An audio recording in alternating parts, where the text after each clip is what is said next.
एक बार की बात है, एक गांव में एक चुड़ैल रहती थी।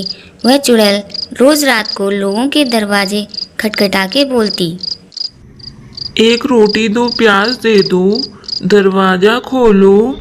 जब कोई गांव वाला दरवाजा खोलकर रोटी देता तो वो चुड़ैल उसे उठा ले जाती। अरे मर गया रे। छोड़ दे चुड़ैल। अरे बच्ची की जान लोगी क्या?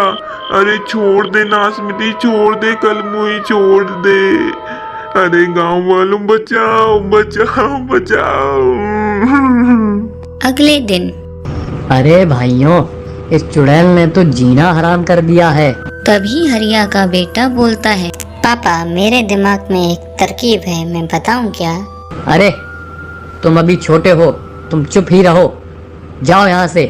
पापा मैं छोटा पैकेट बड़ा धमाका हूँ, पहले मेरी तरकीब तो सुन लो। कोई बात नहीं हरिया, इसे बोलने तो दो। अंकल क्यों ना हम अपने घर के बाहर शीशा लगा दें, चुड़ैल अपनी शक्ल उसमें देखकर डर जाएगी और डर कर भाग जाएगी। ये क्या झंडू तरीका है, मैं नहीं मानता इसे।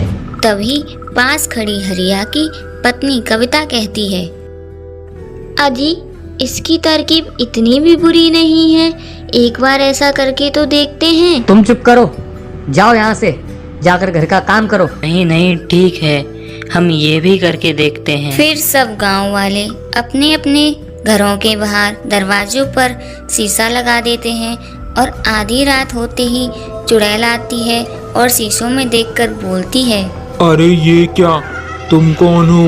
ये मेरा इलाका है, तुम जाओ यहाँ से। लेकिन शीशे में उसी की शक्ल होती है और वो वैसे ही हिलती है जैसे चुड़ैल। ये देखकर चुड़ैल डर जाती है। लगता है गांव वालों ने इसे मुझसे बचने के लिए यहाँ बुलाया है। चलो मैं और किसी का घर का दरवाजा खटखटाती हूँ। फिर चुड़ैल हरिया के घर जाती है। हरिया के घर शीशा नहीं लगा होता है। ओहो, यहाँ वो चुड़ैल नहीं है, इसी का दरवाजा खटखटाती हूँ। घर पर कोई है? मुझे एक रोटी दो, प्याज दे दो। अरे इतनी मीठी आवाज है, जरूर कोई झकास औरत होगी। इस कविता से तो मैं दुखी हो गया हूँ। चलो थोड़ी मटर गश्ती ही कर लूं। हाँ, मैं हूं ना घर पर मेरे गुलाबो, अभी आया मेरी जानेमन। ये सोचकर शराब में धुत हरिया दरवाजा खोलने जाता है। तभी राजू और कविता आ जाते हैं और उसे रोक लेते हैं। अरे अरे छोड़ो कलमुही, मेरी रानी आई है बाहर, छोड़ मुझे, छोड़। अरे पापा जी, बाहर रानी नहीं डायन आई है, मम्मी पकड़ के रखना है इनको। लगता है इस घर में भी कोई नहीं है। आज तो भूखा ही रहना पड़ेगा, लेकिन मैं कल फिर आऊंगी। तभी हरिया कविता को लात मारकर गिरा देता है।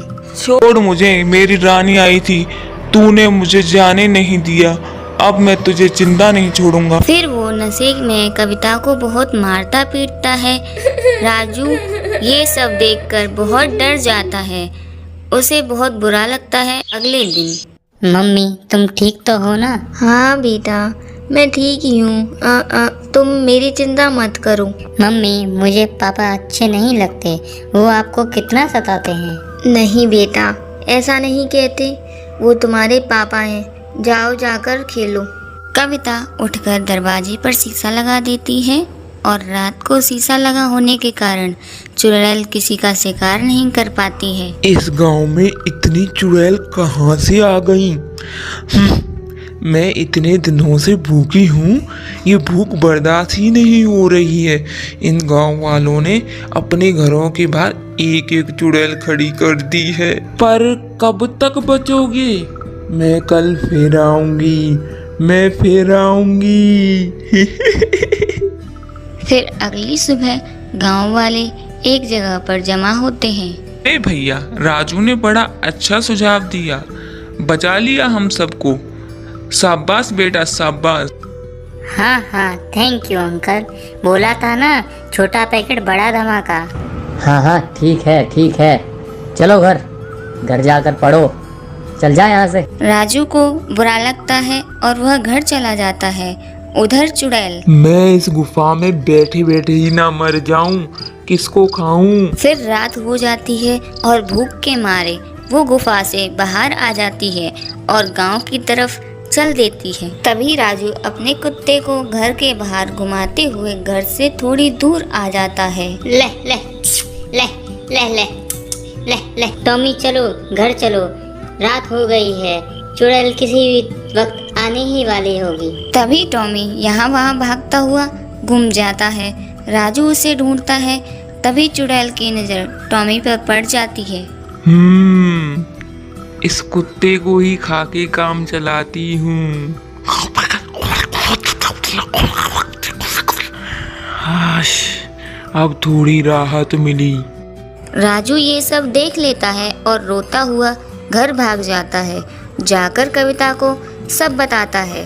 कविता ये सब सुनकर बहुत डर जाती है। तभी हरिया भी घर आ जाता है।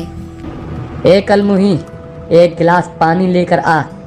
तुझसे इतना भी नहीं होता कि मर्द घर आया है और तू एक गिलास पानी नहीं लेकर आ सकती? जी लाती हूँ। एक तो इतनी गर्मी है, तुझसे शादी करके मेरा भाग ही फूट गया। सोचा था तेरा बाप पैसे वाला है, बढ़िया दाम देगा, बढ़िया पैसे लगाएगा, लेकिन नहीं, इतनी गर्मी है। एक तो एसी ही लगवा देता तेरा बाप तो क्या बिगड़ जाता, और ऊपर से ये गर्म पानी लाई है। चल जा यहाँ से, काम की ना काज की, दुश्मन अनाज। कविता कुछ नहीं कहती, मगर राजू को अपने पापा की ये बात अपनी माँ के लिए अच्छी नहीं लगती। फिर रात में सबके सो जाने पर वो जाता है और घर के दरवाजे पर से शीशा हटा देता है और फिर रोज की तरह चुड़ैल आती है। अरे, इस घर के दरवाजे पे तो चुड़ैल नहीं है। हा, मजा ही आ गया। घर पर कोई है क्या? मुझे एक रोटी दो प्याज दोगे? कोई है क्या घर पर? पापा, दरवाजे पे वो आई है, आपकी रानी। जाओ, मम्मी सो रही है, आप चुपके से चले जाओ। वाह बेटे वाह, तू ही है मेरा असली शेर। हा। जियो मेरे लाल। आया मेरी रानी, तुमने पुकारा और मैं चला आया। हा। आया। हाँ, जाओ, मेरी मम्मी को बहुत दुखी कर दिया आप। हरिया नशे में होता है और दरवाजा खोल देता है। आओ मेरे राजा जी। अरे मेरी रानी, तुम नशे में चुड़ैल क्यों दिख रही हो? मुझे लगता है ज्यादा ही चढ़ गई है। मेरे राजा, मैं चुड़ैल ही हूँ। अरे बाप रे, मर गया रे। ना, नहीं चुड़ैल जी, आप तो मेरी बहन जैसी हो। सारा नशा ही उतर गया आपको देखकर। मुझे छोड़ दो, अब से किसी पर बुरी नजर नहीं डालूंगा। अरे कविता, अरे कविता बचाओ। चुप कर, बेवकूफ समझा है क्या? बेटा राजू, तुम्हारे पापा कहाँ हैं? अभी मैंने उनकी आवाज़ सुनी थी। उनको तो चुड़ैल ले गई, अब सारे दुख खत्म माँ। ये तुम कैसी बातें कर रहे हो?